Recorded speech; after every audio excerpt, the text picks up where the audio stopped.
আমরা জানি আসলে একটা ঘরে থাকলে তো অনেক কিছু হয়, অনেক ঝগড়া বিবাদ হয়, কিন্তু তবু তো ঘর তো কেউ ভাঙে না। এই দেখেন আমার ভাই ওদিন এই গাড়িটা এনেছে, আজকে আমি এনেছি, তাহলে দ্বিধা কোনোখানে দ্বিধা বিভক্তি নাই। কিন্তু আমরাও দলের জন্য চেষ্টা করছি, আমি আবার আমার ছোট ভাই। নমিনেশন কোনো ব্যাপার না, নমিনেশন আপনারা সবাই চাইতে পারেন, কিন্তু পাবে কি একজন। এটা আল্লাহর হুকুম, যেদিকে হয়। এখানে তো আমি আর আপনারা সবাই, আপনারা শুধু দোয়া করতে পারবেন আমাদের জন্য। যেই পাবে, আমরা যদি আল্লাহ যদি কবুল করে, আমরা আপনাদের খেদমত হিসেবে কাজ করব।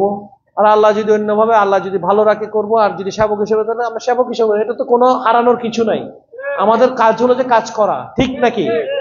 তো সুতরাং এটা নিয়ে আমরা সবসময় কাজ করে এসেছি। আমার বাবা 4বার এমপি ছিল, মন্ত্রী ছিল, ওনারা দেখেছেন, ওনারা সবকিছু লোভ লালসা ত্যাগ করে সারা রাত এই যে কষ্ট করে উনি আপনাদের সাথে থেকে যেতেন। আজকে আমরা তো গাড়ি নিয়ে সুন্দর ড্রেস পরে এখানে চলে আসতেছি, কর্ণফুলী ব্রিজে করে। আগে আমার বাবা আসতো অনেক কষ্ট করে। আমরাও দলের জন্য চেষ্টা করছি, আমি আবার আমার ছোট ভাই বা আমাদের পরিবার সবাই যারা আছে,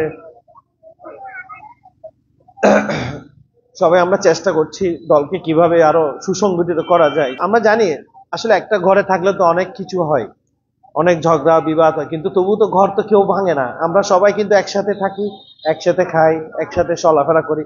আমরাও মানুষ, আপনারা মানুষ, আপনাদের মতো আমরা চলাফেরা করি।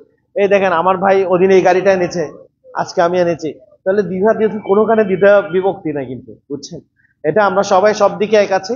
স্বাভাবিক, যে রাজনীতি করবে আমার ভাই, কম্পিটিশন থাকতে হবে। কম্পিটিশন থাকলেই তো আজকে আমরা আগাইতে পারবো। কম্পিটিশন না থাকলে কেমনে হবে? উনি আজকে যুবদল এখানে হয়েছে, হয়তো কালকে দক্ষিণের যুবদলের সভাপতি। চেষ্টা তো করতে হবে, আপনাদেরও চেষ্টা করতে হবে। আপনারা এত বছর রাজনীতি করছেন, যদি চেষ্টা না করেন তাহলে এই রাজনীতি করার তো দরকার নেই। আপনাদেরকে সামনে উঠে আসতে হবে। আমি চাই এই যে দল যেভাবে এগোচ্ছে, আমরা ওইভাবে এগাবো।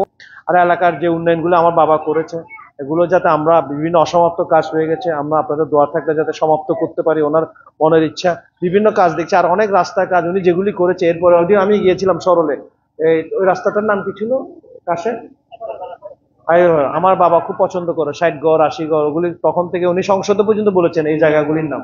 আজকে ওই জায়গার রাস্তাগুলি অনেক, 17 বছর কোনো সরলের মতো জায়গায় ওখানকার এমপি ছিলেন, যদি রাস্তার উন্নয়ন যদি না হয়, তাহলে ওইখানে যে ইটগুলো আমার বাবা দিয়েছেন ওই ইটগুলি এখনো।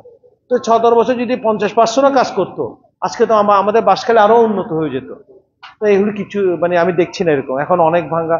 এই ধারাবাহিকতা, আমি আজকে পজিশনে থেকে আমি যেটা কাজ করব, আমি যদি আগামীতে না থাকি আরেকজনে সেটা কাজ করবে না। এই ধারাবাহিকতা থেকে আমাদের বের হয়ে আসতে পারে।